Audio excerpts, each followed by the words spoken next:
Welcome back to South Africa. I'm Nicky Nash as always, and today we have something very beautiful, very interesting vehicle. You guys have been looking for this vehicle. I myself, having attended the launch in Cape Town, I am looking forward to this vehicle.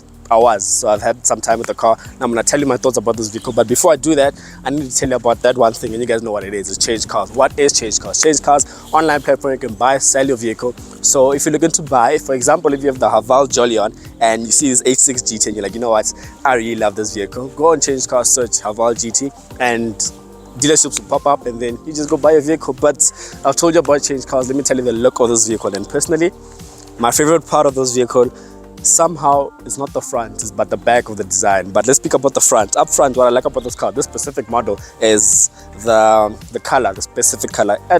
In Cape Town, I was driving the white one. The white one does look a bit dull, but this specific one looks very beautiful. So depending on how you spec it, you can spec certain bits to be that lime color, green color, but I don't like that. I prefer this specific spec. So in front, it looks very beautiful.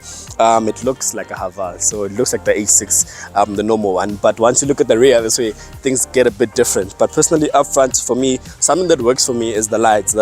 Is the LED high performance lights from HAVAL. Indicators lights over here. You have fog lights over here, and it has front sensors, so there's adaptive cruise control, keeps you in the lane as well. But I'll touch about that when I'm doing my driving impressions of the vehicle. But I've told you the look of the car in front. It looks beautiful. The side profile looks beautiful as well. So now let's move on to the back, and then I'll show you what I like about the back. Let's go on to my favorite part of the vehicle.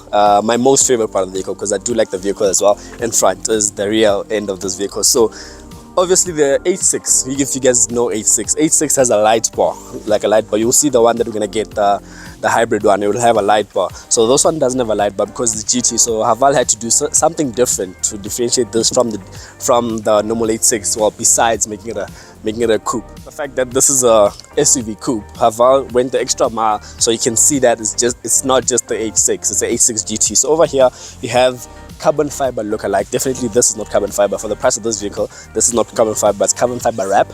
And then you have a spoiler here. It's not just the only spoiler, you guys can see. Definitely there's this one up here. At first I wasn't sure about the spoiler because I feel like it's a bit too much, but having seen the car, having spent some time with the vehicle, it works. Not my favorite thing, it works, but this one that's here, I honestly do love it. One thing I also do like is the fact that it looks so aggressive over here. One thing that I'm not really a fan of is the fact that the writing H6 GT all-wheel drive. I think personally they could have removed all of this. I know it's an H6. People don't need to know that it's an H6. At least it writes HAVAL here. Yeah, so I'm not really a fan of the fact that it writes H6 and then I must tell people that it's an all-wheel drive vehicle. Not a fan of that. Then the look over here looks very aggressive. Its rear diffuser looks very aggressive. It's protruding. When you're looking at it here, it's very protruding over here because it looks very beautiful. HAVAL went all out in that regard. So one thing I actually do like about this vehicle is the tailgate. So it's very big.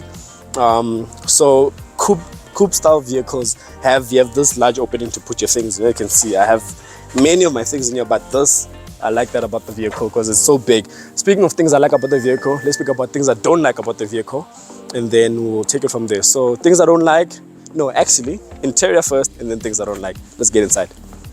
So moving on to the interior of this vehicle, what do I like first about the interior of this vehicle? It's a very nice place to be.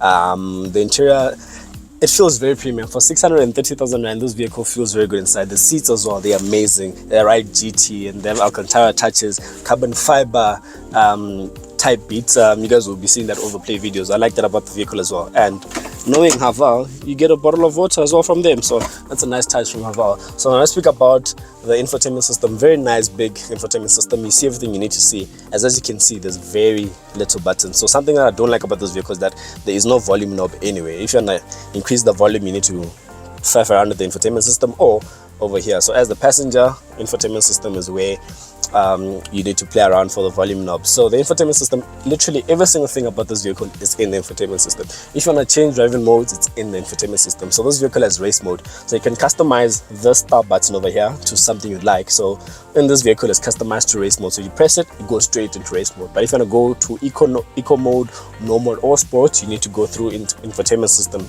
So you need to press the vehicle over there, and then you need to go to driving, and then over here driving mode setting, it's currently on normal. Then it has 7 other driving modes. So you have normal, you have sport, you have eco, you have snow, you have race, sand, and off-road. So I don't like that. I think if they had a lever here or something that I could change into driving modes, it would be much better. So literally every single thing is in here, and you guys know how much I don't like climate control based in the infotainment system. This vehicle has that over there, but there is an AC button over here. There is on and off. So on and off depending on when last your aircon was. If it was at blower speed 2 and your aircon was on and you press this button, it will go back to your last setting. So that's something I really don't like. I don't like about this vehicle. So even heated seats, for example, it's in the infotainment system. You need to go over here, seats, and then there, heating, and then you press, and then those are heated seats. So many vehicles, heated seat is a button over here. Really not a fan of that. And also something I'm really not a fan of is how big this infotainment system is, but how small the instrument cluster is. I'd rather have a big, I think they could have been the same size, or better yet, make it one thing, like how other brands are doing. But that's a conversation for another day. HAVAL is listening. Hopefully the next models, they will improve here and there, but knowing Chinese people, how they design buttons, it's not their thing. So I've told you interior feel, what I like about the car. Also a big glass panoramic sunroof. I've told you all of those. I need to tell you about 3 things I don't like and 3 things I like about the vehicle. And you know how I do it this side, we start at the bad. 3 things I don't like. Number 1, actually, let me show you. 3 things I don't like about this vehicle. Number 1, I paused for a bit because I actually needed to think, so you need to settle down. So number 1 that I don't like about this vehicle is the fact that every single thing you need to do about this vehicle is in the infotainment system, and there is no knob here that controls the infotainment system. So I need to be touching, and touching leads to fingerprints makes your car look untidy. So number 1, I don't like how everything is in the infotainment system. That's number 1. Second thing I don't like about this vehicle is the fact that the instrument cluster is smaller than the infotainment system. So it's a mismatch because it looks quite small. Like you guys can see, it looks quite small. I don't like that about the vehicle. Third thing I don't like about this vehicle is the fuel efficiency, and I'll touch on the fuel efficiency in my driving impressions. Now moving on to 3 things I like about the vehicle. Number 1, let's get out the car. Let me show you my number 1. Number 1, out of the 3 things I like about the vehicle is the look of the vehicle. Literally all around, the vehicle looks so good. Here at the back is just something of one of a kind. Literally looks so good.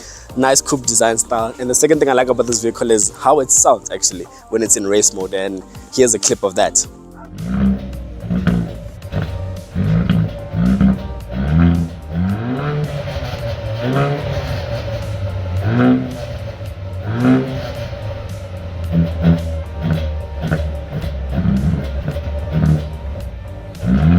You guys heard the pipe of the vehicle. That's the second thing I like about the car. The third thing I like about the car is literally the interior, the fit and finish. Literally here, especially by the seats, this Alcantara finish, carbon fiber type of finish on the seats, and the rest leather, and the glass panoramic sliding sunroof is the third thing I like about this vehicle.